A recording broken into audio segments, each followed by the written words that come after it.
All right, let's dive in. We're going to talk about something we all deal with, finding peace in the storm.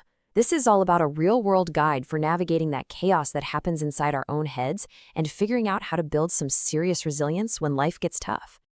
You know that feeling, right? Where you're just completely overwhelmed, stuck in this loop of anxious thoughts. It literally feels like you're fighting a battle inside your own mind. And honestly, it feels like you're losing. So the big question is, where do you even begin to find a little bit of calm in all that chaos? Okay, so our first stop on this journey is understanding the battlefield itself, the unquiet mind. Because before we can even think about winning, we have to get brutally honest about the inner struggle we're actually facing. Now, this quote from David Goggins, it's raw for a reason. And look, this isn't some nice little metaphor. It's what actually happened to him when he hit rock bottom during a 100-mile race. It's just a visceral, unforgettable reminder that our own internal storms, our own moments of intense pain, can feel just as real and just as impossible to push through.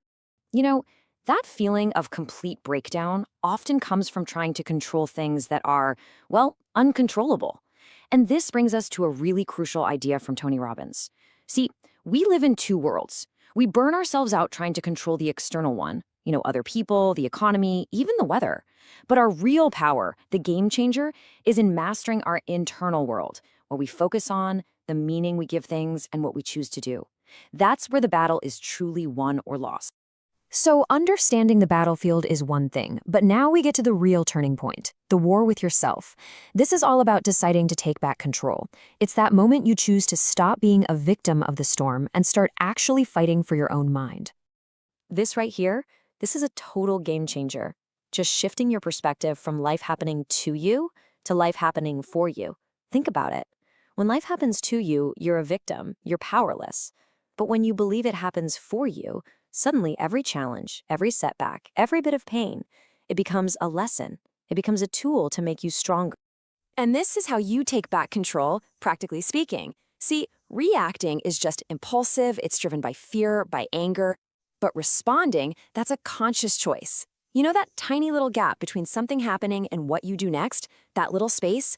That's your power. That's where you pause, you breathe, and you choose who you want to be in that moment. David Goggins, of course, puts this choice very bluntly. He says we all have this potential for greatness, but most of us, we just choose to live in this comfortable, familiar space. And the gap between who you are right now and that great person you could be, well, it's not empty. It's filled with discipline, with courage, and with a whole lot of hard work. Okay, so if this is a war, you're gonna need some weapons. You're gonna need some armor. And in this next part, we're gonna focus on exactly that, forging your inner armor. These are the practical tools, the disciplines you can use to build that mental strength, day in and day out. And this right here is so, so important. Mental toughness isn't something you just magically summon when things get bad. No way. It's built brick by brick, day by day, in those quiet moments when nobody's watching. It's all about the preparation. So here's your toolkit. From Goggins, you get radical discipline and his cookie jar idea. Basically, you mentally store all your past wins so you can pull them out for fuel when you're in a tough spot. From Tony Robbins, it's about conscious focus on what you can actually control. And from Shaolin Master Shi Hang Yi, we get the expansion mindset. Forget everyone else. Just aim to be a little better than you were yesterday. Need a tool you can use like right now? Box breathing. It's super simple. When you feel that anxiety or panic starting to rise, this technique basically tells your brain's survival mode to just stand down. It sends a signal to your body that you are in control, not the situation. We love to think greatness is just a gift, right? But look at this number, 2 million. That's about how many practice shots Steph Curry has taken. As Tony Robbins would say, that unbelievable skill he has, it didn't just fall from the sky. It was forged in thousands of unseen hours of just relentless, boring preparation. And really, that's the bottom line, isn't it? The calm you show under pressure, the success that everyone sees, it's all earned in the daily, private, and often grueling practice of strengthening your mind. So, what's the point of all this training? What's the end goal? Well, it's not to create a life without problems, because that's impossible. It's to find peace inside the problems.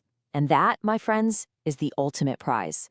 Shaolin Master Shi Hang Yi makes a brilliant distinction here. Think about it. Happiness, it comes and goes, right? It's this unstable high that depends on everything going your way. But peace? Peace is different. Peace is a stable foundation that you build inside yourself, and it holds steady no matter what storm is raging on the outside. And this is the beautiful paradox of this entire journey. You don't find peace by avoiding the fight. Peace is the reward you get for winning the fight with yourself. It's that quiet confidence that comes from facing your own demons and knowing, truly knowing who you are at your core. And let's be crystal clear. This peace is earned. It's not fragile. It's that unshakable calm that only comes from knowing you've faced down your own dragons and walked out the other side. It's battle-tested. But here's the thing. Winning this war isn't a one-and-done deal. This is the beginning of your unending journey. See, peace isn't a destination you arrive at. It's a practice you live every single day. Challenges are never going to stop coming. That's just life.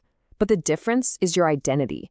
You've transformed from the person who gets swept away by the storm to the person who has the strength and the tools to walk right on through it.